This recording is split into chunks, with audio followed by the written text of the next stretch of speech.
anything, but not everything.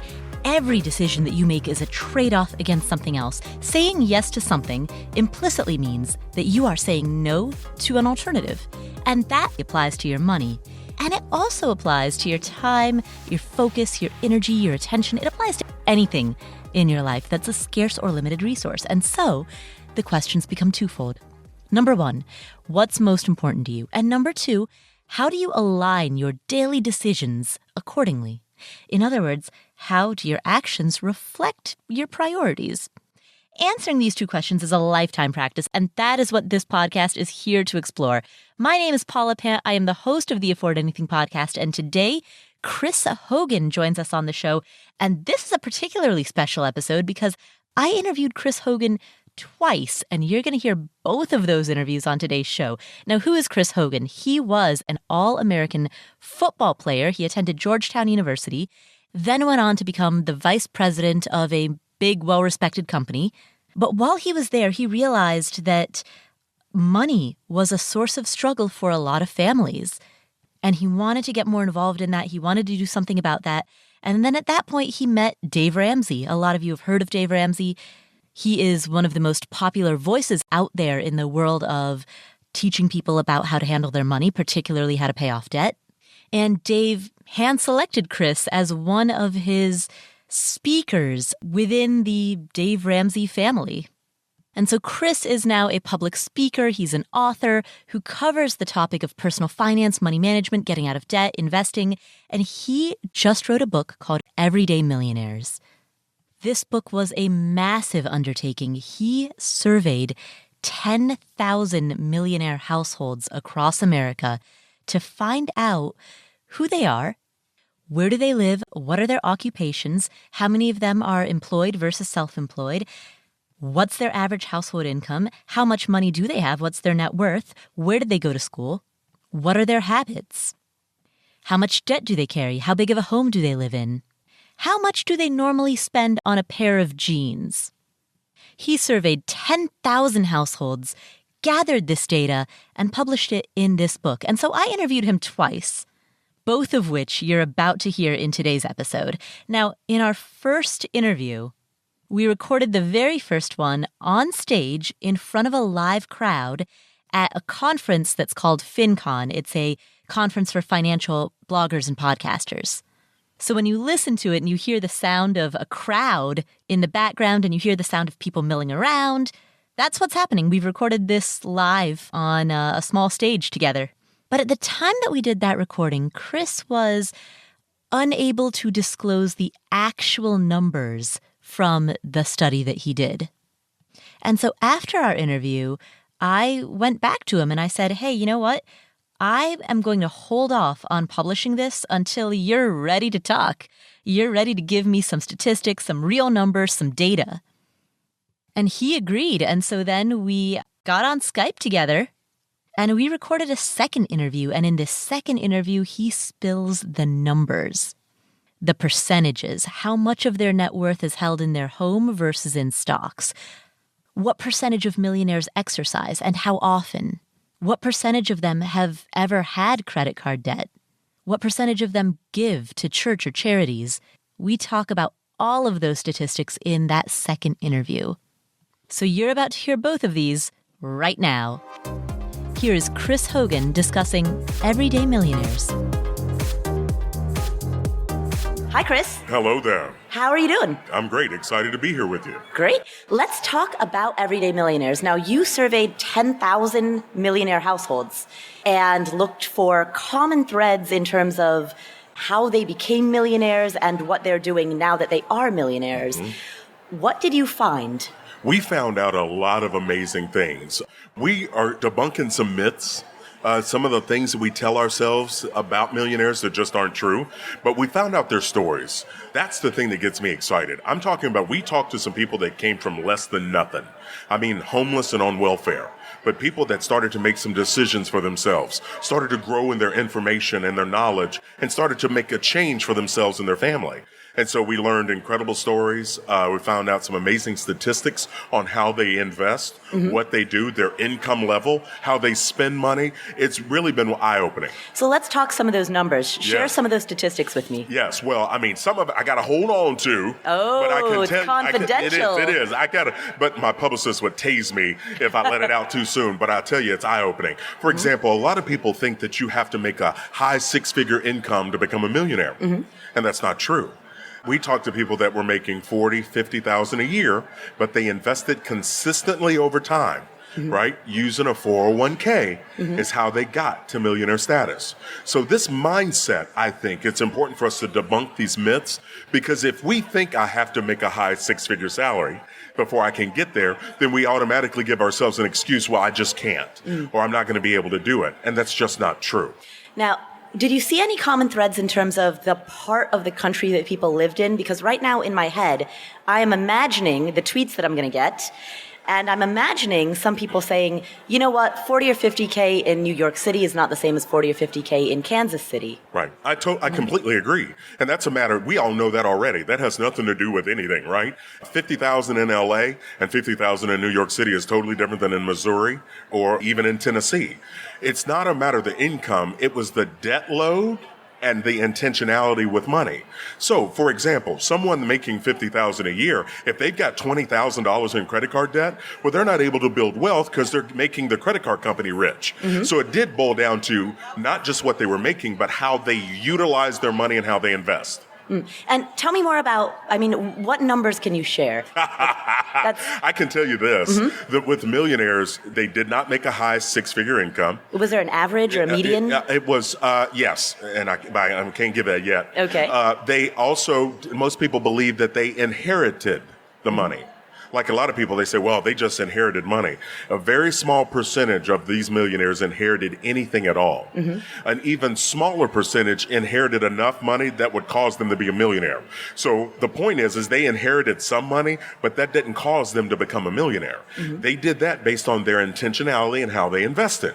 So all this to say, a lot of the excuses we throw out there about why we can't do it or why we haven't done it, it's just that. It's an excuse. We've got to acknowledge you can do this. It just takes focus, it takes intentionality, and it takes a plan that actually will work. All right, I want to ask you about what that plan is in just a second. But first, my burning question that I wanted to ask before we met was, how does this study differ from what we've learned through The Millionaire Next Door, that classic book? Absolutely. That is a great book, and that book's about 25 years old now, right? And we know how much the world has changed. From 25 years ago, you look at it, technology changed, there's lifestyle changes, there's all these things. We learned a whole lot more. We went a lot deeper. Such as not only just their investing habits, but we were talking about their own stories. What kind of giving are they doing?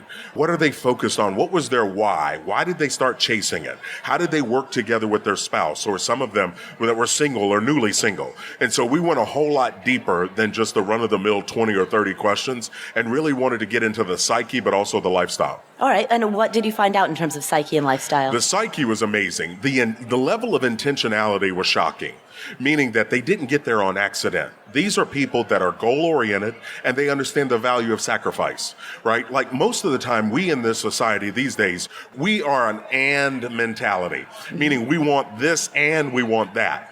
We rarely come up with sacrifices, or we're rarely willing. These people were very clear. They were okay not knowing who got voted off the island on TV. They were okay not knowing the latest, greatest show or whatever was out there. Very small percentage of them watched TV regularly. They were focused. They were readers. They were people that were giving and connected in their community. That sounds very similar to The Millionaire Next Door. The same common threads. People in those surveys also rarely watch TV. Yeah, but you're talking about a difference between, 200 people versus 10,000. So you're looking at it in the cross-section of where we went. So it's from all across the United States. Most people thought, you're going to have a heavy concentration in LA or heavy in New York. No, we've found millionaires in Kansas City, in Minnesota, in North Dakota. They're all over the place. And these were people that chose to live a very defined, disciplined life, much like in Millionaire Next Door, but in the giving component. This is the thing I'm excited for people to read. The way they gave back, and a lot of them are doing it anonymously, making an impact. One guy went in and paid off the railway an entire layaway for a Walmart, the entire store layaway for people. I mean, he paid $30,000 to pay off layaway. So you can imagine around Christmas time, people coming in and to coming in to make a payment on their layaway and to find out it's been paid off. So those kinds of stories, and they told us this anonymously, so we're not putting their name out there, but to hear people having that mindset of they're not just doing it for themselves, they're doing it to be able to give back. You mentioned earlier that these millionaires had a plan for how to manage their money. What was that plan? What are some of the components of that plan? Yeah, some of the components obviously are, no surprise, debt. Looking at debt and seeing it as a threat, not as a tool. They taught me in grad school, right? OPM, leverage, all these fancy words. But the reality is that debt brings risk. Because if I use someone else's money, I have to pay a penalty called interest. And so millionaires look at that and they don't see that as an option.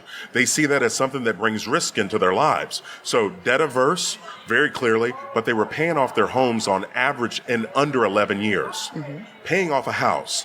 Now imagine that, because the American dream is to own a home. A lot of us mistake owning for buying, right? No, I'm talking about paying it off. Because imagine how much investing and how much more wealth building you can do if you don't have a mortgage payment and you're able to invest that. Statistically, what was a percentage of millionaires who were completely debt-free as part of their journey versus had some debt but then paid it off? I mean, how did that break down? If I were to see that on a graph or see that on a chart. Yeah, it was 80% of them had gotten themselves debt-free in under 15 years. Some had some debt. Some still owed some on the home, but we're talking about on a large average. Some had some credit cards that they paid them off each and every month. Some were very averse, and we break that down in the book. But the mindset of it is they're not getting confused. Like they teach us now that debt's a tool, right? That's what the banking industry wants us to see and all this. And these are people that just didn't fall for that. Like they're going to cash flow something. If they were wanting to start a business, they're going to slowly save up and cash flow it and become their own credit line, not the bank.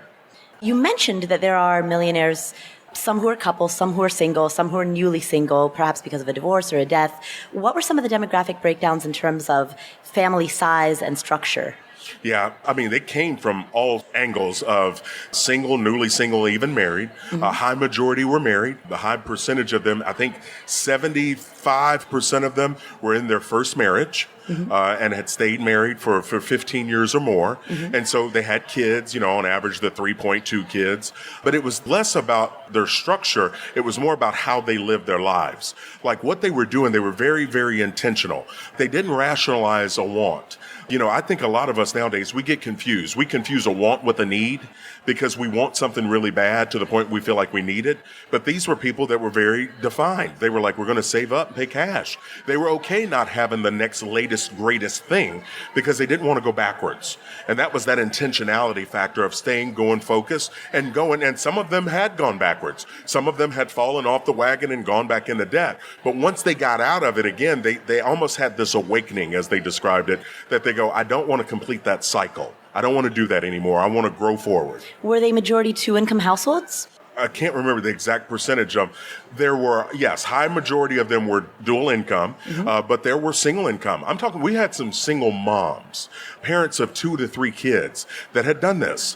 One of the other shocking surprises were the occupations. Teachers were in the top 5 occupation for millionaires. Teachers.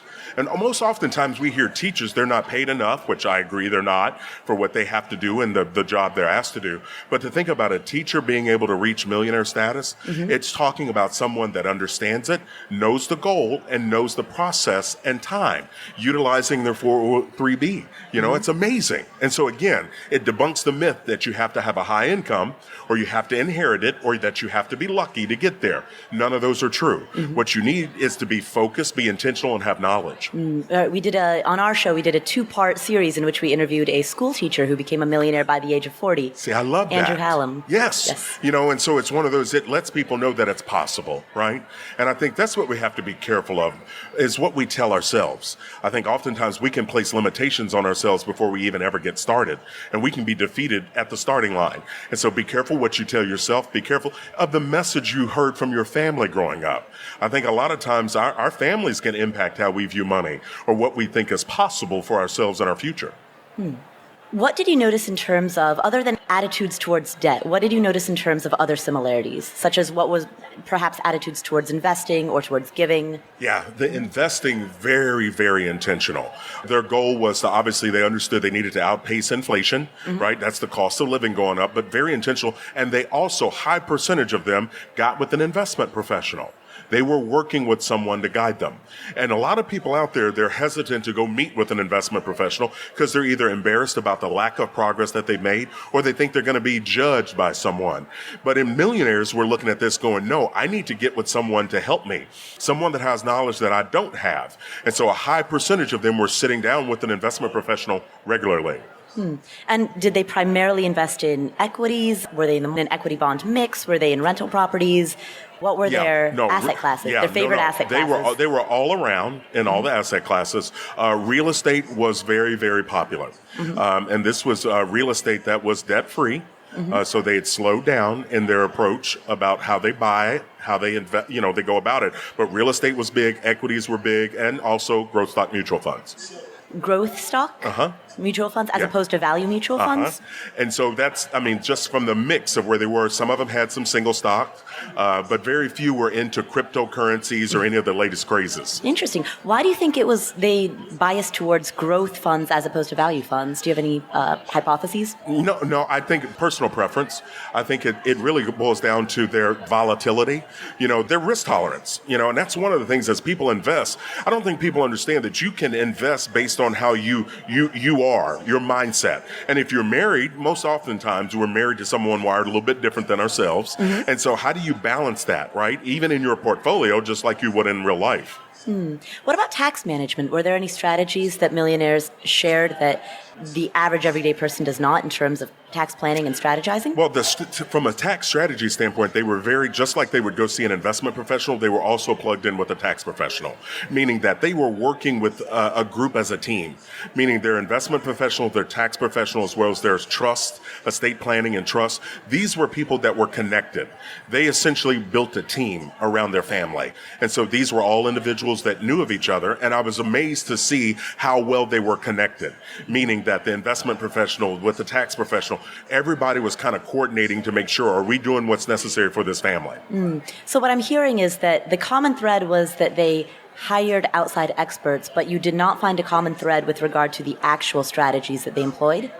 The actual strategies they employed for investing? For investing, for tax strategizing, for any of those? Yeah, no, they definitely used, I can't remember how we went through in the correlation, but the big takeaway is that they were definitely using those professionals and how they're walking through. And obviously we want to be risk averse as well as tax averse. And so they're not leveraging, okay? They're not going that route to take on and hold on to a mortgage for the tax deduction. They're not falling for any of those myths. They know having it paid for allows them to have cash to be able to do other options. What was the average number of years of education that the Millionaires had across the 10,000 that you surveyed? The average was at least a high school education. Percentage for college bumped up a little bit, but we had some people that didn't even complete high school. And so looking at this, it wasn't about a high level. And that was another myth that we busted, that you had to have an Ivy League education in order to become a millionaire. It's just not true. What it is it's a matter of people that started, often finished, so they were completing college, which connected very well with people being goal-oriented and being very intentional with how they live. How did you define millionaire? Is it based on net worth including personal residence, or is personal residence factored out? Great question. Yes, it is net worth. So again, taking in the residence. So as I tell people, I'm helping people define this, right? Because you want to look at what you own minus what you owe. So it is looking at definitely personal residence. Okay. And a lot of people, they bicker with me on that. They go, Chris, what do you mean? The house doesn't really count. I go, of course it does. Because if you sell it and you have equity, you make money on it. Right. Absolutely.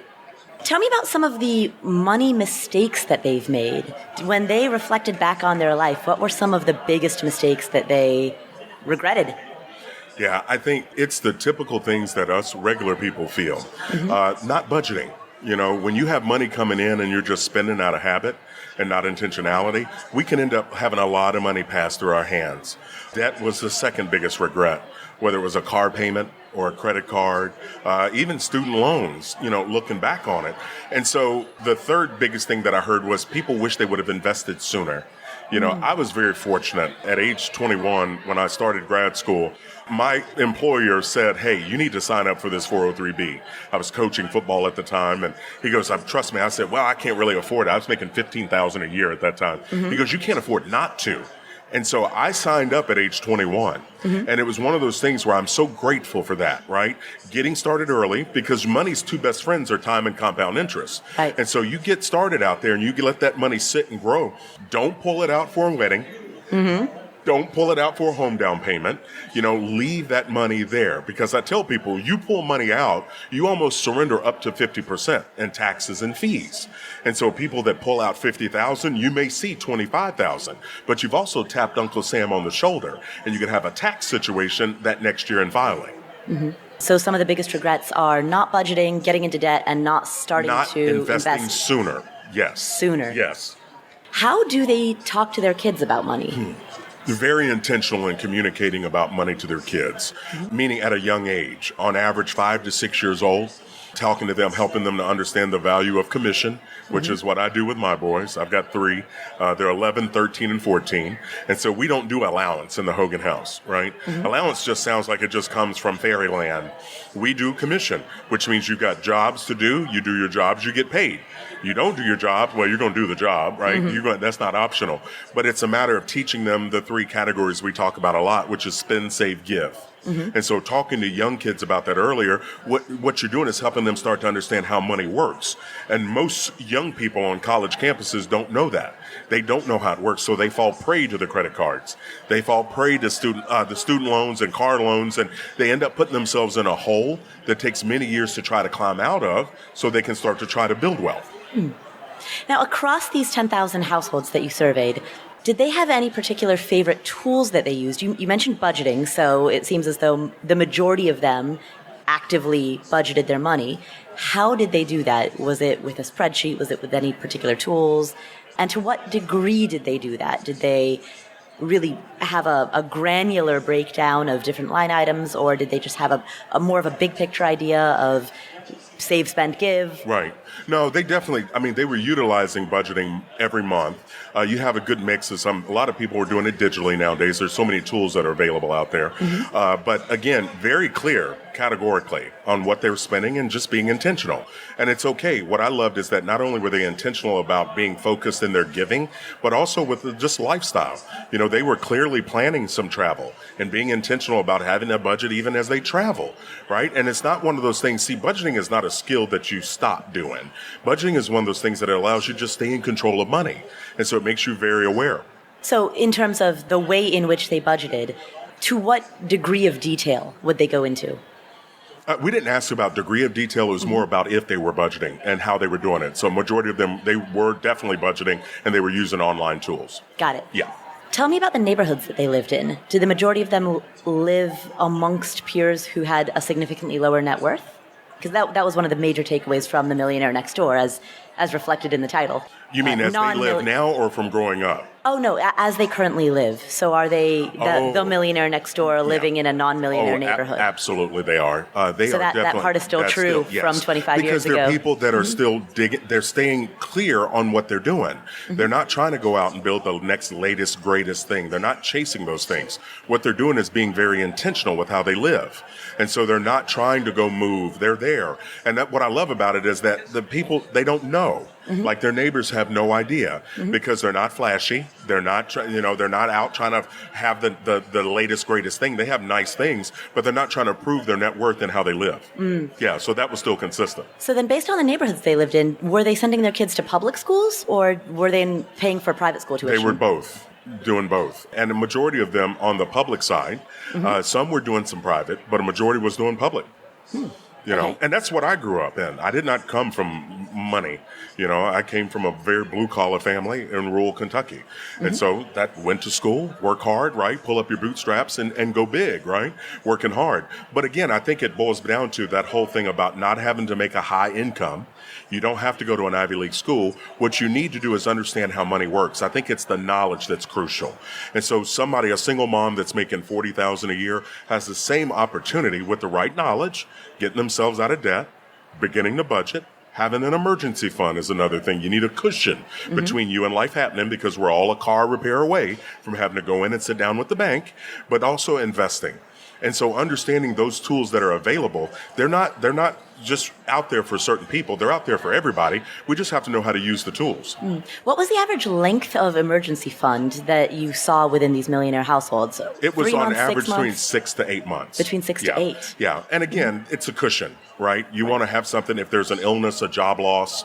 And we tell people 3 to 6 months. If you're married, you and your spouse need to be in agreement. But the goal behind that is if you have a stable income, if both of you are working outside of the home and you've got a stable income, you could lean more toward 3 months. But if you're self-employed or you're someone that is working a job that's straight commission, I definitely would encourage you to lean more toward a 6-month emergency fund to allow you to have a little bit more cushion. Did you notice any similarities in terms of average family size, like number of children that these households Yeah, had? I think I mentioned it was like 3.2. 3.2. I was wondering actually when you said that if you meant that literally. No, I really, as on average, just around 3 kids. Wow, 3.2. Yeah. Among these households, how did you have any challenge in getting them to talk to you? I mean, how much encouragement did you have to give them to respond, to take the time out of their day in their busy schedules? Well, because we wanted such a big cross section all the way around, we didn't just want people from my tribe or Dave's tribe. We wanted white space. So we utilized an outside firm that helped us to find these millionaires, these 10,000 all across the country, because I wanted to know Northeast, Southwest, all the way around, a great cross section. And so it wasn't difficult. You know, I think people, obviously we're protecting their identity, so we all agree on that on the confidentiality side. But I think people were excited to talk about what they'd done, because I wanted to know their story. I didn't want to know just that they'd hit millionaire status. I wanted to know, what did you overcome? You know, and so I highlight certain stories throughout the book, talking about the things they had to overcome, the challenges, because I wanted people, as they read the book, to really start to understand and know that, my gosh, if they can do this, then I can. You know, it's available to me. My big statement in the book is a lot of people feel like the American dream is no longer available. Like a lot of people feel like the American dream is dead. And I want people to know that's a lie. The American dream is not only alive, it's well, and it's available for people that are willing to choose it. And so what would you say to, because again, I'm thinking about the tweets I'm going to get. There are people who will say, yep, average cost of higher education is very high, healthcare spending is very high, all of these, the cost of living generally is a lot higher, and wages have stagnated. What would you say to a person who says that to you? I would say you could look at those things and you could answer yes to a lot of those things. Higher education is expensive. You know, you're looking at some of the wages are stagnant. But the people that I'm talking about that are intentional are looking for ways to be able to increase their income, whether that is from their current career or career shift or side hustle, or they're looking for opportunities to grow forward. And I think that's the mindset that I want people to have, that they're looking at it and going, hey, okay, what can I do? I think too oftentimes we look at what we can't do or look at what's a challenge or an obstacle and we stop there. I think taking that next step and starting to think, what am I going to do to help myself? What am I going to try to do to get out of this rut or whatever it is? And I think that step is where we have an opportunity for our own growth. And so I don't want to be a victim. I want to be a victor, which means I'm trying to do some things differently and I'm willing to sacrifice. And so for me, having teachers, I'm talking about from first, second, third grade, fourth grade on, pouring into me. I feel like I always had people that were believing in me, maybe even at a time that I didn't believe in myself. So coaches, family members, right? And so I think people need to hear the message of you can, and it's available, but you have to do something. You have to take a crucial step, and that's decide. And so you talked about increasing your income, but earlier you had said you don't need a high income. You said wages are stagnant. Right. You said that people are going to say wages are stagnant. If your wage is stagnant, look for ways to increase your income. Okay, Right. that makes sense. Absolutely. If I need to make more to attack debt, if I've got $15,000 in student loan debt or $20,000 in credit card debt, and I want to attack debt, what am I going to do? I'm going to sacrifice. I'm going to look for ways, things to sell in my home because we all got stuff, or take on a second job to accelerate and get myself out of debt so I can invest faster. Studies have shown people are spending 24% of their income on consumer debt. 24%. And so the best way to give yourself a raise is to get out of debt. And that's by selling something or taking on an extra job or doing something to increase your income so you can attack the debt and keep more of your money with you. What were some of the stories that stood out to you in terms of things that people did in order to either get out of debt or have more money to invest? Well, I mean, it's amazing. One of the powerful stories was the individual that downsized home. They had a 3,500 square foot house, I believe. They downsized to a 2,000 square foot home to really be able to cut costs and be intentional, to be able to allow them to save up more for college for their kids. We had people that got rid of vehicles and went down to one car, which most people would look at you like you have a third eye nowadays, right? If you've got a family of 5 and you're using one vehicle. But I mean, these are the kinds of sacrifices people make when they start to really think. Is it uncomfortable to go to one car? Yes. But is it possible? Well, of course it is. And so what we have to do is start to think a little bit different and say, hey, what are we willing to do as a household? What are we willing to do to get to this thing? I think people setting goals and having that mindset, it's amazing what people find out about themselves when they start to fight through struggle. You know, struggle doesn't know any race, ethnicity, or religion. You know, struggle is out there for all of us, but victory is available too for people that change their mindset and start to think a little bit different, and they're not willing to, they're not scared to try, right? They're not scared to give that extra effort and to sacrifice for the future.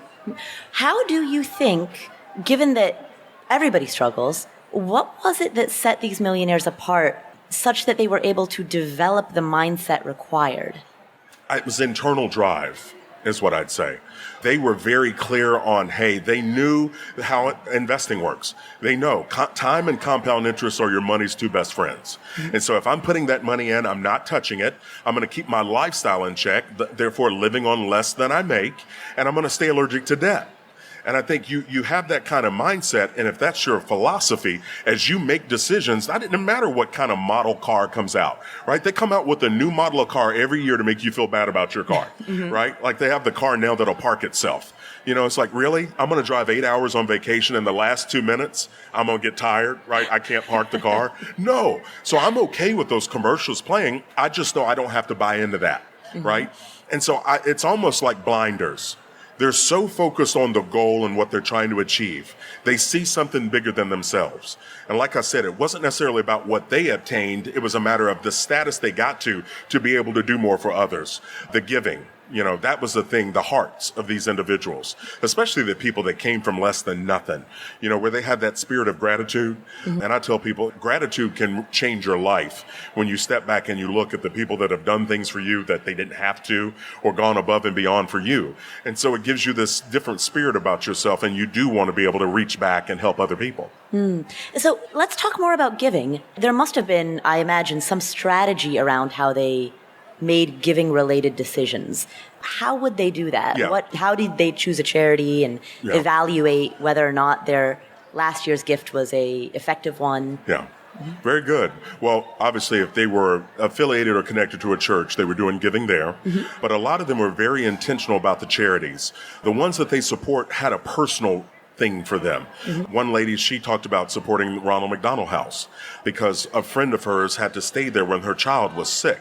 Right? And so they fed them and took care of them. And so for her, Ronald McDonald House was a big deal. For others, you know, different things out there, the different charities. So people were connected to it through some kind of experience or relationship with a friend or family member. And so they sat down at the beginning of the year and would identify the charities they were going to support and how they were going to go about it. But here's what I also love. Not only were they supporting charities and doing structured giving, they were also doing some grace giving. And grace giving this is where you keep that cushion in your own budget to be able to understand that, hey, I've got this, you've heard about a need in your church or in your community, and you're able just to write a check, right? Just to do that. And so people that don't have debt strapped to them like an anchor, they have the ability to do that. Wow.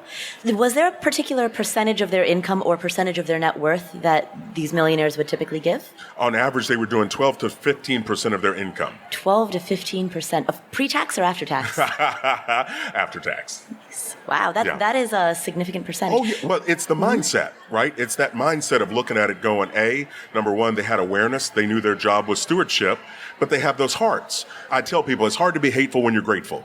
right? And so when you have that spirit of gratitude, you are looking for opportunities to impact other people's lives. Wow. Did they often start out with such a high percentage, or did they work their way up to it over time? Way up, and that's, a lot of people, they've got debt right up to their eyeballs, or they're not able to. But I think as time goes on, as people start to see the benefit of that and the hard work, that it grows. And I think that's another thing I'm looking forward to studying later on, is how does that percentage grow as people are going? Because I think you start to count the grace giving. That's hearing about someone in your church or in your community that has a need, and you're able to take by money or to write a check. And it's not something you have to think about, right? Because you've built that margin into your budget. Impulse giving. It is. It's a good thing. Yeah.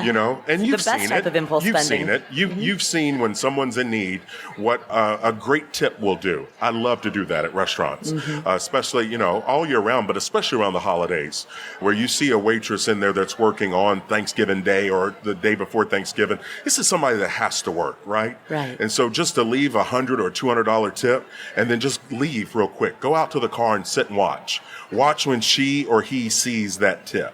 That expression, that genuine gratitude, you can't fake. That's going to make a difference in their life. And you don't do it to get a bunch of accolades. That's why I do it and get out of there real quick. I don't want them to feel weird, and it's not anything I want from them. It was something I'm doing. And so I tell people out there, let your kids see you do that kind of stuff too. Let your kids be a part of your giving and the things that you're doing, because now what you're doing is you're letting them start to see the impact of this. And my boys have been with me as we do some of these things, and they talk about it. And see, I think that's planting a seed in their mind that giving's a good thing, right? And you start them on that path. But we have to guide our kids. People that are building wealth and they're having money, you're going to obviously leave an inheritance to your kids. Let's make sure your kids have awareness of this so they don't fritter it away or waste it, right? And so you got to start to help them have those muscles, the same muscles we had to develop to be able to, control our wants versus our needs. Well, thank you so much, Chris. Is there any final takeaway that you want to leave the audience with? I just want to encourage people to keep growing in your knowledge. Be very aware of the people that you hang out with. And if you have questions, go see a professional. It's okay to get a review or an assessment. You may be on track and doing a great job, but I've seen small tweaks in 401ks make big gains. So don't go it alone. Always get some guidance. Nice. Thank you so much. Yes, ma'am. Good to meet you. I'm looking forward to reading your book. Thank you very much.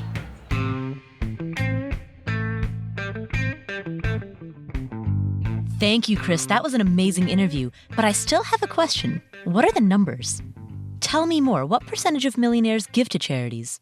What percentage of them have or have ever had credit card debt? How much money do they make? Where do they live? How old are they? Well, in our second interview, Chris answers those questions, and you're about to hear that interview right now. Hi, Chris. Hello there. Great to talk to you again. Well, it's good to be back with you. And this time, we get to talk about numbers. Yes, we're going to dig into the stats about this book. Oh, excellent. So let's begin. You surveyed 10,000, was it 10,000 people or 10,000 households? It was 10,000 millionaires, so it was the households. And it was actually over 10,000. It was like 10,150, I want to say. Wow. Okay. You hired an outside firm. You'd mentioned that you hired an outside firm in order to find these households. Yeah, we really did, because I wanted to know the true picture of what it looked like out there. Not just people that knew of Dave or me, but people that had never heard of us, and really wanted to get a full overview of what does the average millionaire look like in the United States today. And what does the average millionaire look like? What were some of the statistics that you found around those households? Yes. Well, I can tell you they are surprising. Looking back and walking through, for the purpose of this, we were targeting people that had $1 million or more in net worth. So 89% of the millionaires that we talked to had a net worth between $1 and $5 million. Mm-hmm. On average, in looking at it, they definitely had tendencies and how they invested.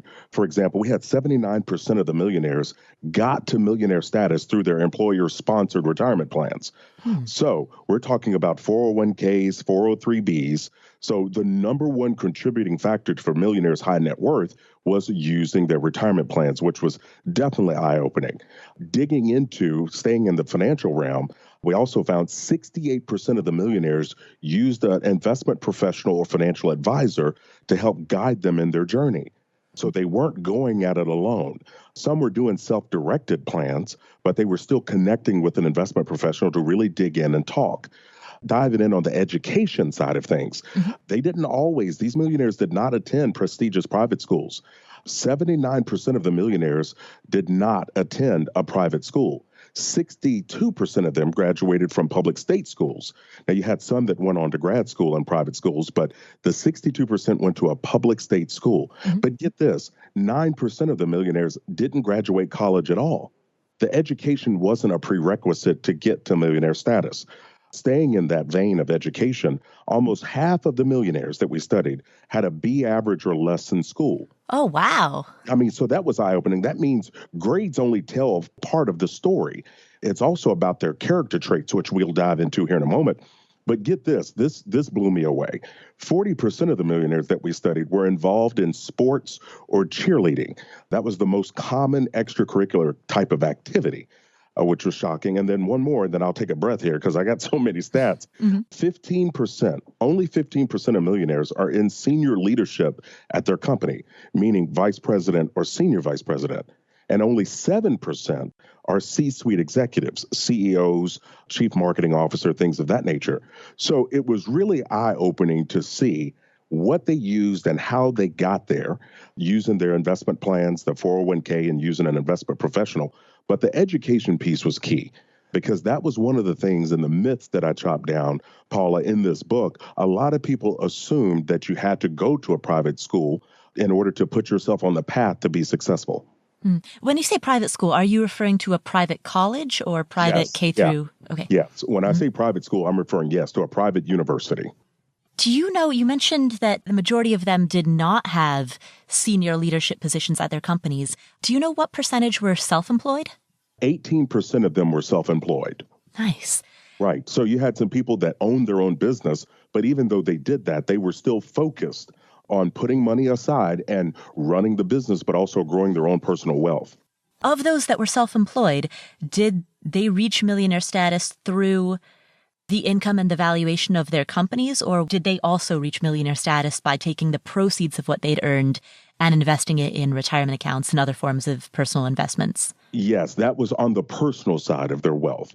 So not looking at the valuation of the business, but this is personal wealth that they themselves built.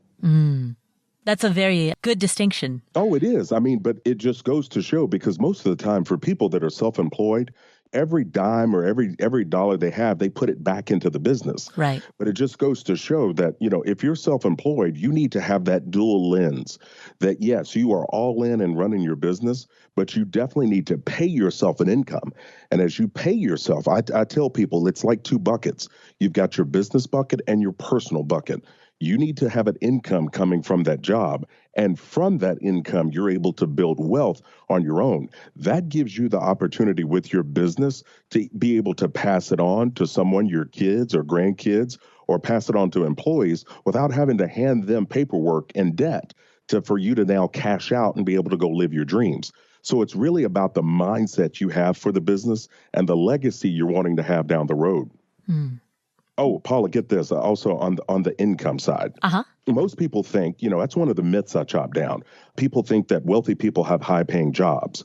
But get this, only 31% of millionaires made $100,000 or more in a working year. Okay? That is 7% averaged over $200,000.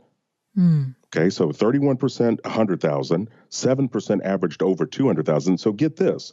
62% of millionaires made under $100,000 a year. Wow. Was that individual income or combined household income? Household income. Wow. Right. So what that's showing is that it's not about the high-paying job. It's about being intentional. And that word is crucial in talking about the character traits that I found. But it's about being intentional with your money. So it doesn't mean that you need to make a lot, because if you have bad habits and you make a big income, it just means now you're doing bad habits on a bigger scale, and we've all seen that. I was one of those people early on in my career that I thought, if I made more money, that would fix things. And the problem was no, not necessarily, because all you do is you do more of life or you do it more often. So it's really about controlling the income that you have now and really having a long range plan. Do you know how their spending broke down in terms of what percentage of their income did they spend on housing, transportation, food? As far as on the transportation side, here's what I do know. I do know on the housing, the average millionaire lives in a 2,600 square foot house that they've been in for 17 years. 2/3 have a paid off mortgage. And so the average millionaire from this group that we talked to, the over 10,000, they paid off their home in 11 years. So that was their focus. 93% of them use coupons when they shop. 85% of them carry a grocery list to the grocery store. I asked them about some spending habits as far as a pair of jeans. The typical millionaire spends on average about $35 for a pair of jeans, which cracked me up because I work with some entertainers and musicians who will spend $600 on a pair of jeans. And I'm asking them, what do these jeans do that's special, right? I mean, that's a whole lot of money. They're very intentional with their budgeting and also their exercise. Most of them hit millionaire status by age 49. So they started investing early and stayed consistent. And then 8 out of 10 of the millionaires are exercising at least 3 times a week. So they're very focused. And in the way they invested also, they were focused on average, in good growth stock mutual funds inside of their 401ks with some index funds.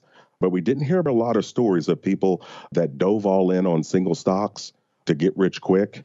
There was very little mention of any kind of cryptocurrency or any kind of latest fad. But these were people that were focused. And again, that's why I titled the book Everyday Millionaires, because these are regular people that are working regular jobs. Now, I have to tell you this because a lot of people, were curious. Also, I know I was about what kind of jobs were these people working? What did they do for a living? Now, keep in mind the income thing that I told you about. The top 5 jobs were this: engineer, accountant. Number 3 was teacher. Okay, so school teacher or professor. Number 4 was management. And then number 5 was attorney. Now, the thing that I loved and was blown away by was the teacher stat. The teacher would land at number 3. But if you think about it, being consistent and focused over time, putting money consistently into your 403B, being focused and attacking and paying off your house.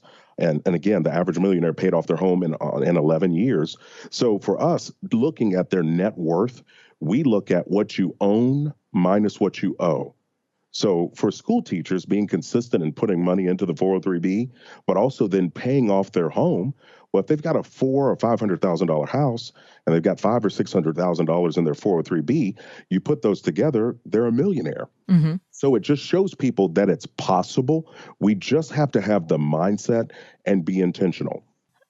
Now, one thing that strikes me when I hear those list of occupations is that with the exception of some teachers, although not with the exception of professors, but with the exception of possibly teachers, the rest of them are all occupations that I would expect would make $100,000 or more. Yeah, except for the management and accounting.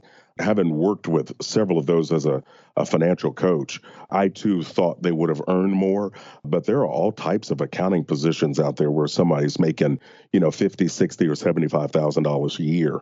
And the management side, this is someone they could be in management in a factory, they could be in management in retail. So it's a broader category. Yeah, the income portion of it definitely surprises me, the less than 100,000.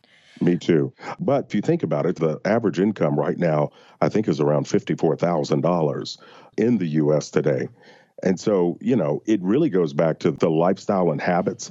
Because if you're not intentional and you're not budgeting, then it doesn't matter how much you make. You're always going to be living paycheck to paycheck. And our studies have shown, and looking at this, that we have close to around 80% of people are living paycheck to paycheck on average around the country. So that means they're running out of money before the end of the month, which goes back to that whole habit of being intentional and making sure that you're budgeting. Were there any particular parts of the country where the millionaires tended to concentrate? When we last spoke, I remember you mentioned that it wasn't in the big cities, that you found people in the heartland or in the middle of the nation. Did you find any specific states or regions? Yeah, and looking at it, the top 5 cities that we found that millionaires were living were in New York, San Francisco, Phoenix, Chicago, and St. Louis. Those were the biggest, which I anticipated, New York being on there and San Fran as well. But Phoenix and Chicago and St. Louis, those three kind of surprised me. I would have thought we would have had more concentration maybe in California. Why do you think those three cities had such a high concentration? And as far as Phoenix, Chicago, and St. Louis? Yes. I think Phoenix is a little bit easier to be able to grasp. Having traveled to Phoenix in January and it's 58 degrees, that's a beautiful thing. So I could understand, the snowbirds relocating and going there. Chicago, it's a hub. It's a massive city, a lot of industry, a lot of growing businesses there in that market. And then the same thing can be said for St. Louis, where you have people that are focused. One of the other things that surprised me was the sheer kind of numbers of people that had some kind of connection to farming, meaning whether they either grew up on a farm, worked on a farm at some point in their lives. And, me being a Kentucky boy, having grown up working on some farms, I get it now, because in diving into the characteristics that we found, because I wanted to know, what are these people made up of? What is their mindset? But one of the first things they talked about is, really believing that you can build wealth, that the American dream is alive and available. That was their mindset. But the average millionaire has 5 characteristics that make them successful. And I'll list them for you, then we can dive in. But number 1 is they take personal responsibility. Number 2, they practice intentionality with their finances. Number 3, they're goal-oriented. Number 4, they are hard workers. And number 5, they know that wealth building takes consistency.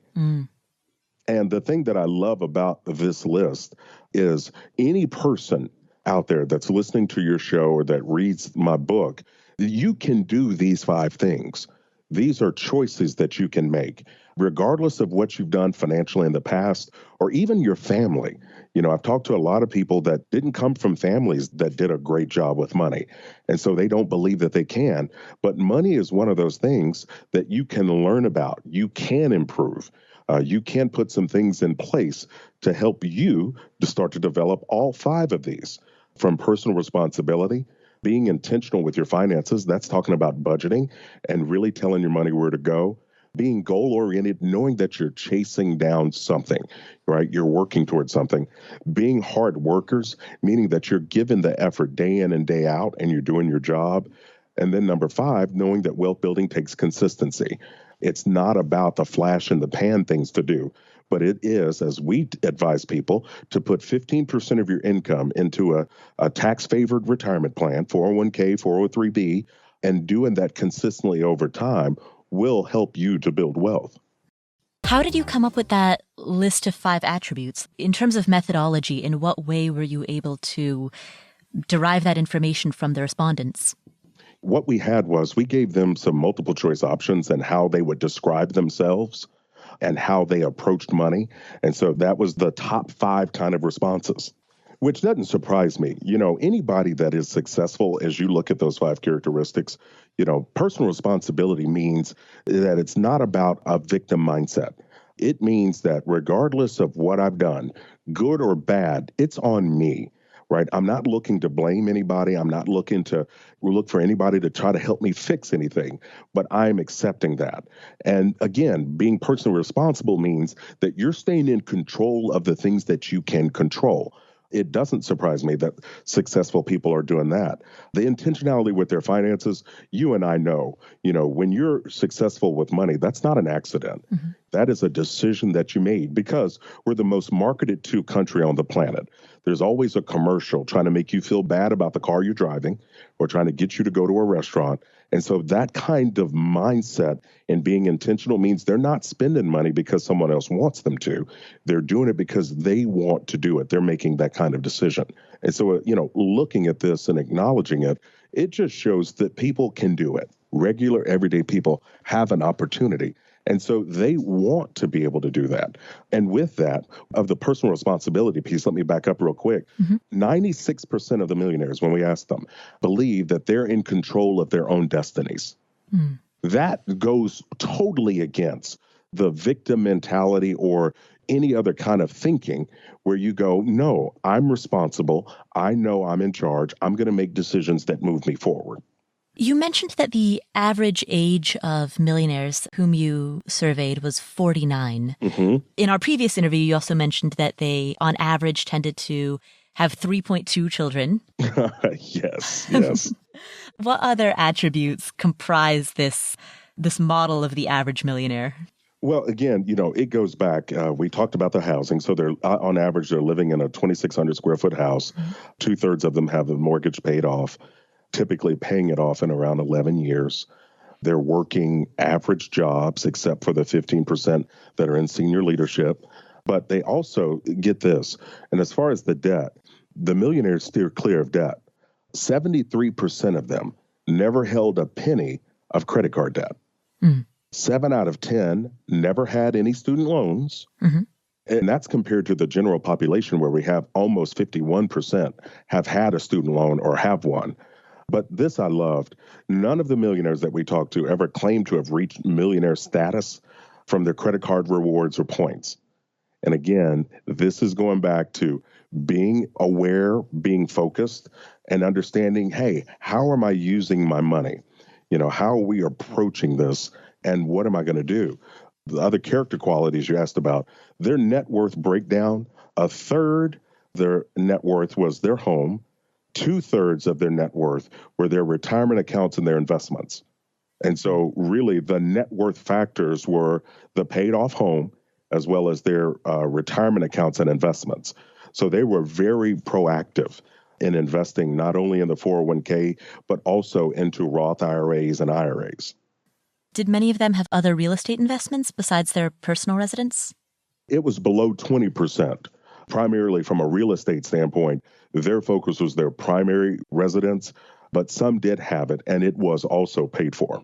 Mm-hmm. And there's nothing wrong, with investing in real estate, as I tell people. The big thing is that you want to be aware and you need to be careful, right? That intentionality with finances means that something can be a good idea and can look good, but if it's got debt attached to it, any option that has debt as part of it, we have to look at it and see it for what it is and understand that debt is a threat. We don't want to use it. And I can remember being in grad school where, my professors would talk about OPM, mm-hmm. right? Other people's money or leveraging. The reality is that if I'm using someone else's money, I'm paying a penalty in the form of interest for using their money. And so it becomes real simple for me. Interest that I pay is a penalty, but interest that I earn is a reward. Mm-hmm. So I don't want to pay interest. I want to earn it. So that means even in my investments or looking at something that is a potential investment, I want to steer clear of debt and make sure that I'm not factoring that into the equation. One of the other things, Paul, I talk about in my book is that the intentional thing really, really jumped out at me. Nobody accidentally ends up, retiring with millions of dollars in the bank. That comes from hard work and thousands of daily decisions. So you've got to be intentional with your money as well as your choices. It's more about deciding versus sliding into life. When you decide something, it keeps you in control. But when you slide into a decision, what really happens is now you become like this passive passenger in life. You're starting to just kind of go with the flow or going with the next trend or whatever's happening. So I just want people to begin today, regardless of where they are, and really understand that you've got to decide your way into wealth. And that means you've got to plan for your life, which obviously starts with budgeting.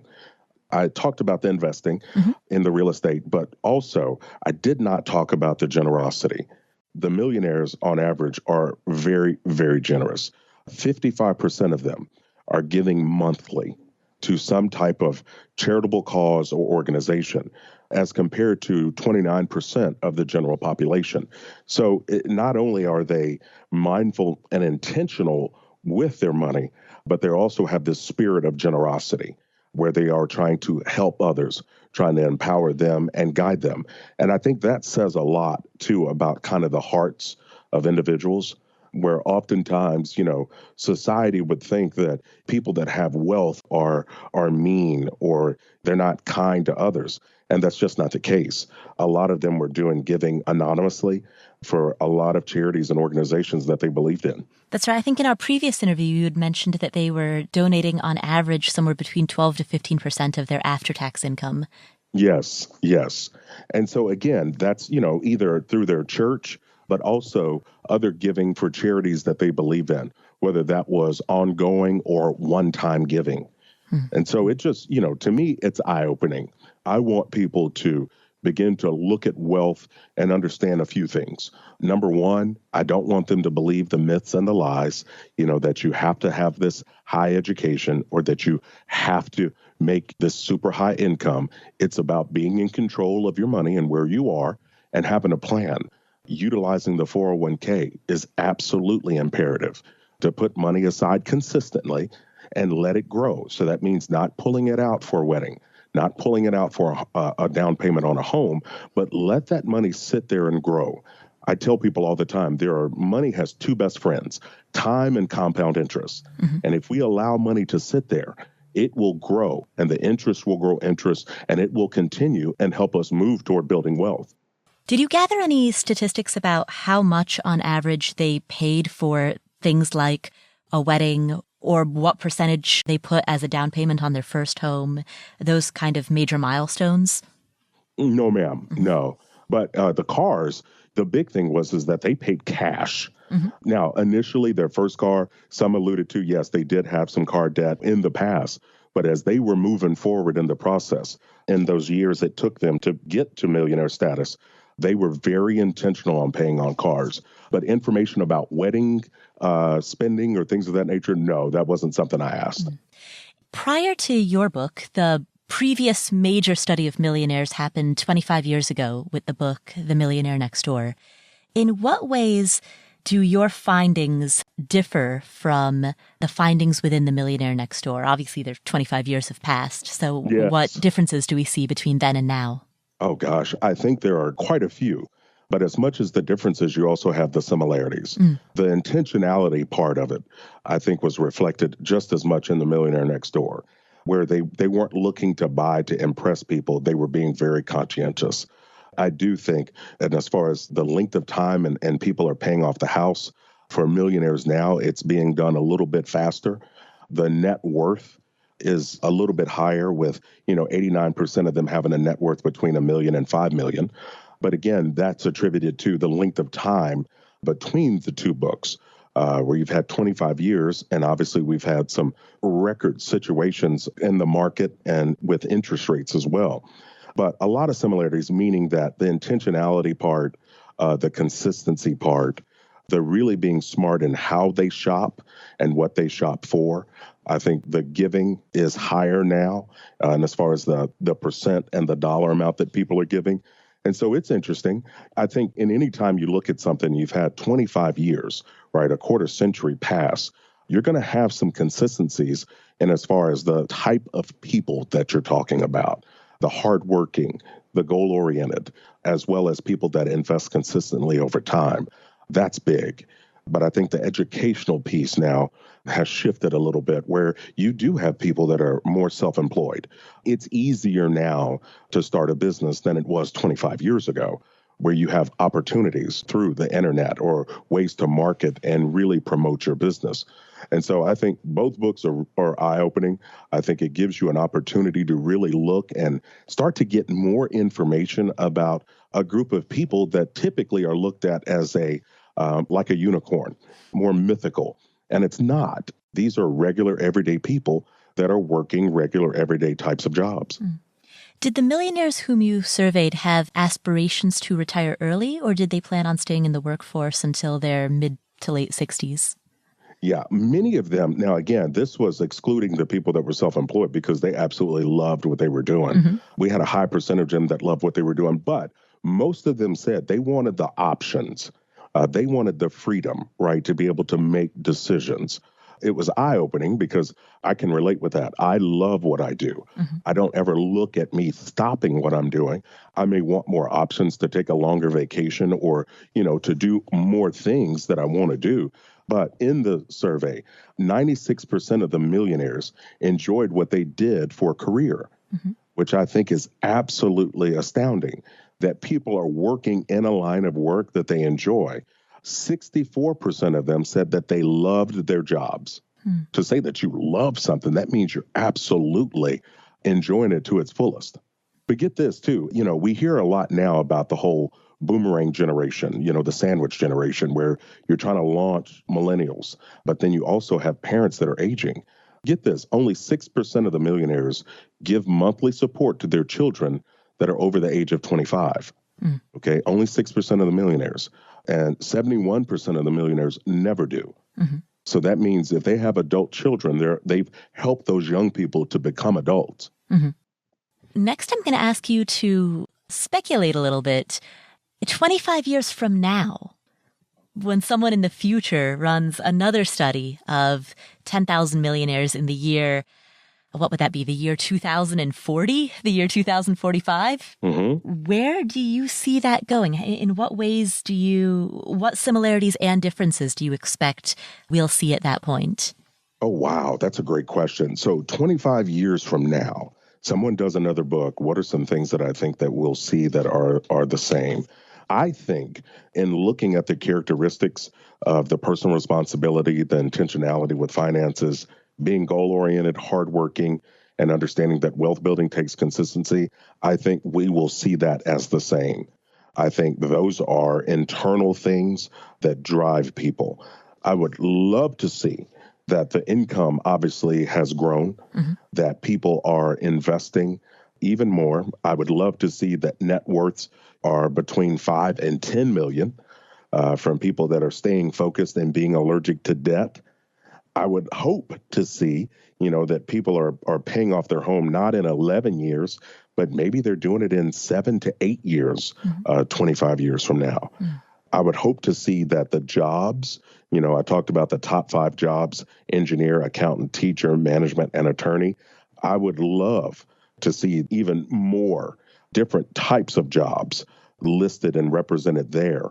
So, yeah, my hope is that we not only have many, many more millionaires than we do now, but people coming from various backgrounds understand that, hey, I can make a decision and use these character traits, these attributes in the way that I live, and would love to see that happen. I'd love to see more millennials, people in 22 and 23 years old, when they graduate and they get that first full-time job, that they immediately start investing in a 401k or using IRAs earlier, because to me, that is the secret to building wealth.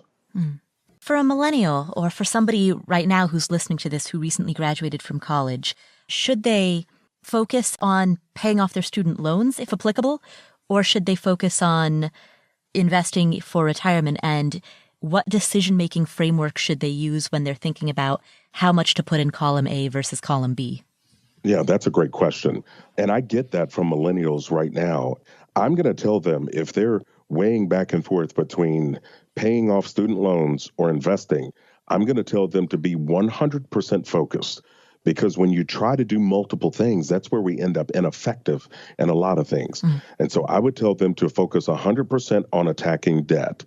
You're young, you have time, and you're going to avoid the interest as a penalty by attacking student loan debt. So that would mean I would control lifestyle. I would take on extra jobs if I had to.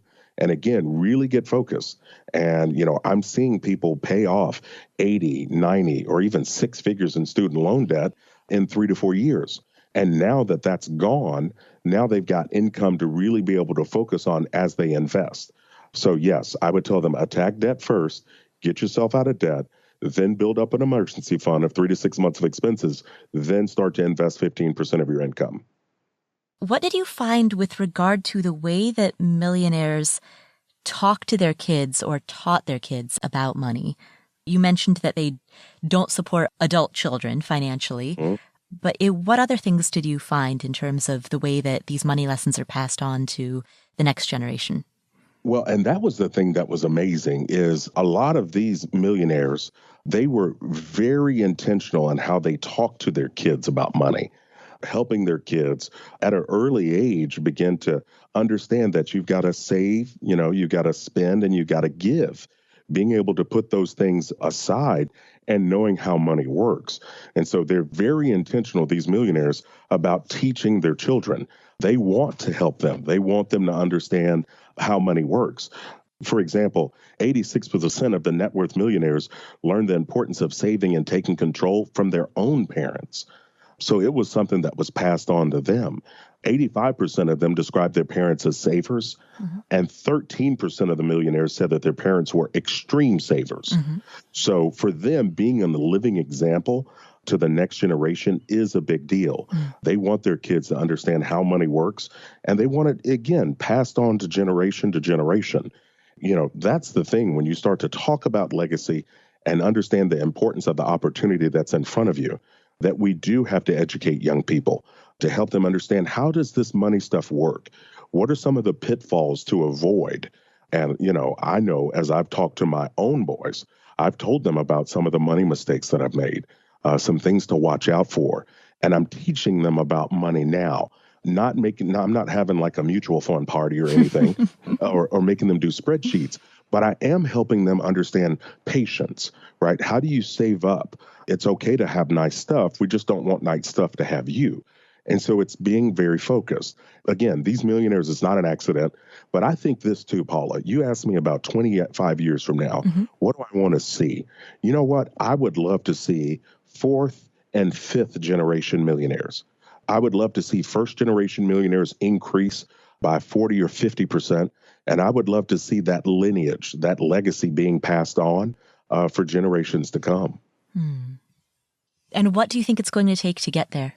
I think the biggest way to really help people to think about that and be able to get to those ideas I have for 25 years from now is people hearing stories. I think the stories of how other people did it, of how other people decided, but also people getting information. It's great to hear about how someone else did it, but knowing the steps that people have to take inside their own lives, the process, the changes that they have to put in place, and some of the safeguards too, Paula. You know, being aware that 20 or 30 minutes browsing on a car lot, if you don't have money, is dangerous. That's the best way to bring home a payment, right? And something that's going to haunt you for 5 to 6 years. And so we have to be careful. We've got to proactively plan our future, but we also have to proactively safeguard it and protect it. Nice. Well, thank you so much. Paula, thank you for having me. It was a pleasure to talk with you. Thank you so much, Chris, for spending this time with us. Let's do a quick recap. Now, these millionaires that he interviewed, remember he interviewed 10,000 millionaire households, the majority of which, 89% of which, have a net worth of between $1 million to $5 million. 9% of them never graduated from college, and 62% of them went to public state schools. About 50% had a B average or less, which makes me feel like kind of a chump for being an honor student. Geez. That probably wasn't the takeaway I was supposed to get. Okay, moving on. 62% of these households had a household income of less than $100,000 annually, which is impressive. The majority of these millionaire households do not make six-figure incomes. 73% have never had a penny of credit card debt. 55% give to charities and churches on a monthly basis. On average, they became millionaires at the age of 49, and they spend $35 on a pair of jeans. I also thought this was interesting, that their net worth breaks down as 1/3 a paid-off home and 2/3 their investments. And if you think about it, all right, with $1 million net worth, that's having a home that's valued at about $333,000 that's totally paid off. And then that's having another $667,000 in retirement accounts. I mean, if you think about it that way, that feels very doable. We're talking about, on average, they get there around the age of 50. So if you think about it, if you buy a home at the age of 30 or 35 on a 15-year mortgage, you'll have that thing paid off by the time you're 45 or 50. And if you buy that home for, say, $280,000, and over the course of 15 years, it gains value up to $330,000. All right, well, there you go. That's 1/3 of that $1 million net worth right there. And I'm certainly not saying that to diminish the accomplishment. Rather, I'm saying it to show how attainable and how approachable it can be. even for, as Chris said, households that don't make six figures. So what are some of the other key takeaways that we got from this interview? Beyond the numbers, beyond the data, beyond the fact that most households are five-figure income earners, what else have we learned? Well, we learned something about the way that the average millionaire invests. They were all around in all the asset classes. Real estate was very, very popular. And this was real estate that was debt-free.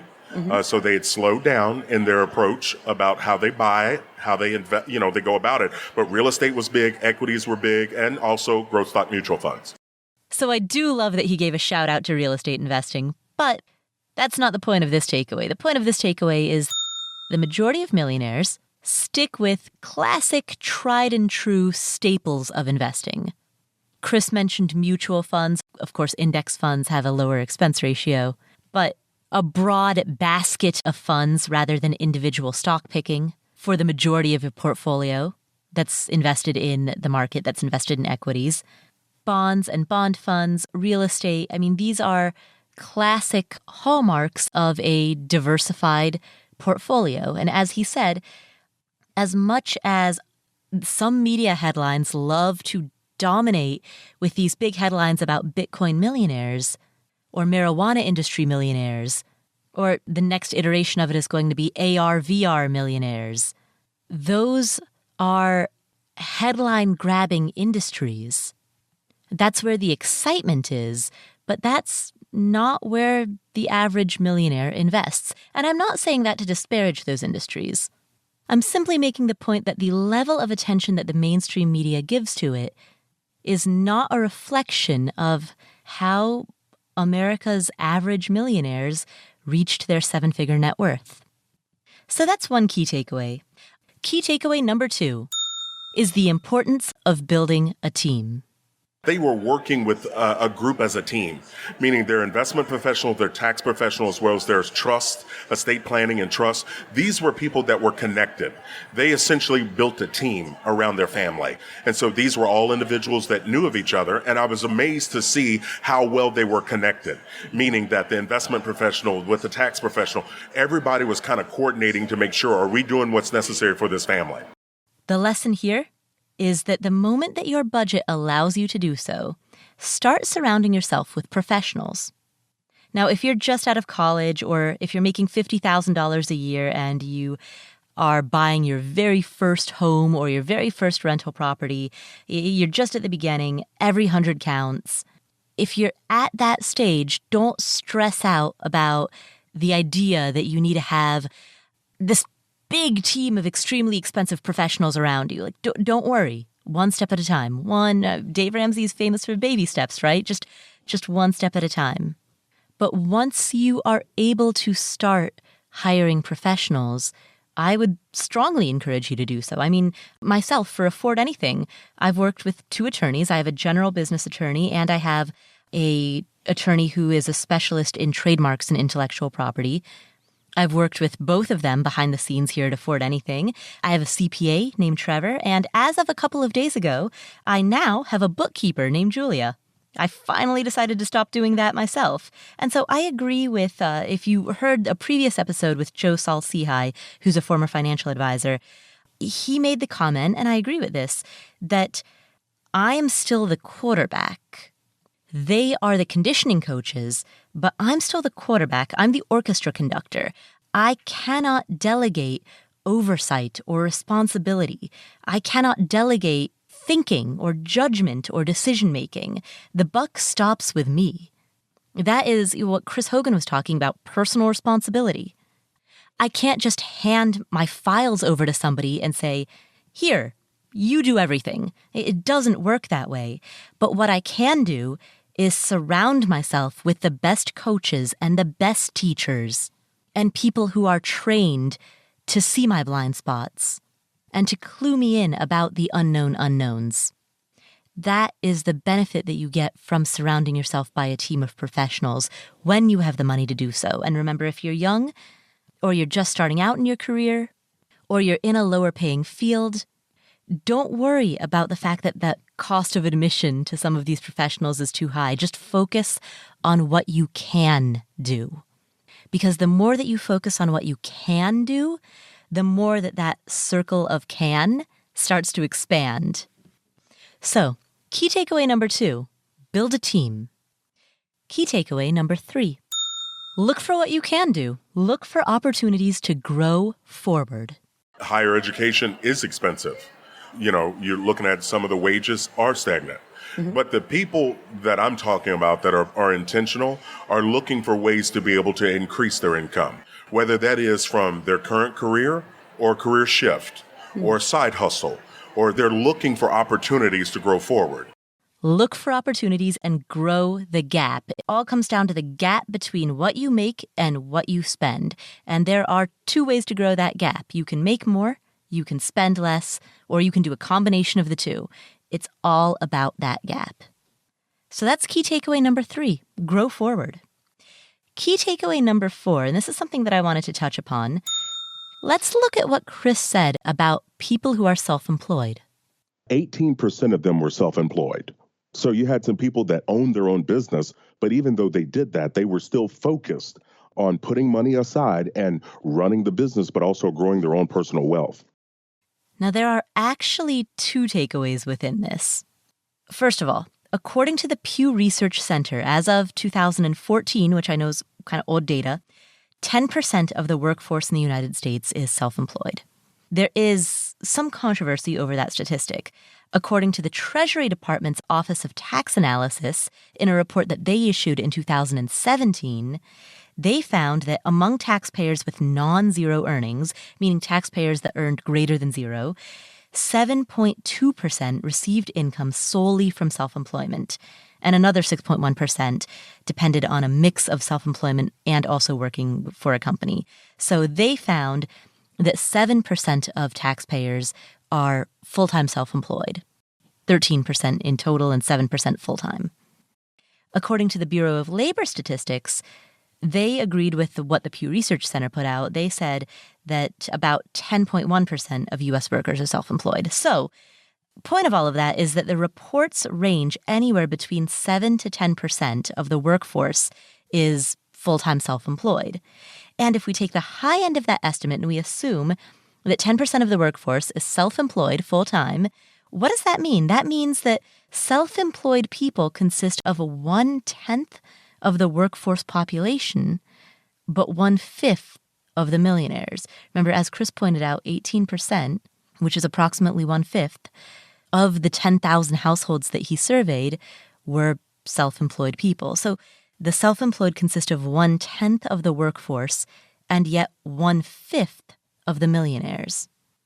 And the reason that I point this out is because 25 years ago, the book The Millionaire Next Door made a similar observation. They also observed that self-employed people and people who owned businesses were disproportionately represented among the millionaires that they surveyed. And so from both of those books, from The Millionaire Next Door, which was published 25 years ago, and from Everyday Millionaires, published now, we see that self-employment and entrepreneurship can be a great pathway to a 7-figure net worth. There's a second takeaway within that as well, and that comes at the end of the quote that you just heard. As Chris said, when you're self-employed, you have to grow wealth for 2 entities, for your company and for yourself. And so you cannot conflate how well your company is doing with how well you yourself are doing. Certainly, reinvest back into your company as much as you can, of course, but don't do that at the expense of making sure that you are personally set up well, that you have retirement savings, that you have investments, that you avoid credit card debt and car loans. Take care of yourself while you're taking care of your business. That leads nicely to the 5th key takeaway, and this one, key takeaway number 5, speaks for itself. If you have bad habits and you make a big income, it just means now you're doing bad habits on a bigger scale. And we've all seen that. I was one of those people early on in my career that I thought, if I made more money, that would fix things. And the problem is no, not necessarily, because all you do is you do more of life or you do it more often. It's about growing the gap between your income and your spending. And why do we want to do that? Why is that so important? Well, it's because of key takeaway number 6. You and I know when you're successful with money, that's not an accident. That is a decision that you made because we're the most marketed to country on the planet. There's always a commercial trying to make you feel bad about the car you're driving or trying to get you to go to a restaurant. And so that kind of mindset and being intentional means they're not spending money because someone else wants them to. They're doing it because they want to do it. I love that line. When you're successful with money, that's not an accident. That's a decision. So what are you going to decide? That's what I'll leave you with today. My name is Paula Pant. This is the Afford Anything podcast. If you enjoy what you've just heard, please do 3 things. Number 1, open the app that you're using to listen to this episode and hit the subscribe button. That way you won't miss any of our future episodes. Number 2, share this episode with a family member or a friend. And number 3, leave us a review in whatever app you're using to listen to podcasts. Thank you so much for tuning in. My name is Paula Pant, and this is the Afford Anything podcast. I'll catch you next week. Don't forget, we have a free book that can help you start the new year right. This book is called One Tweak a Week. It's totally free, and it's 26 easy, quick, actionable steps that you can take to improve your finances in the new year. You can download it for free at affordanything.com/2019. That's affordanything.com/2019.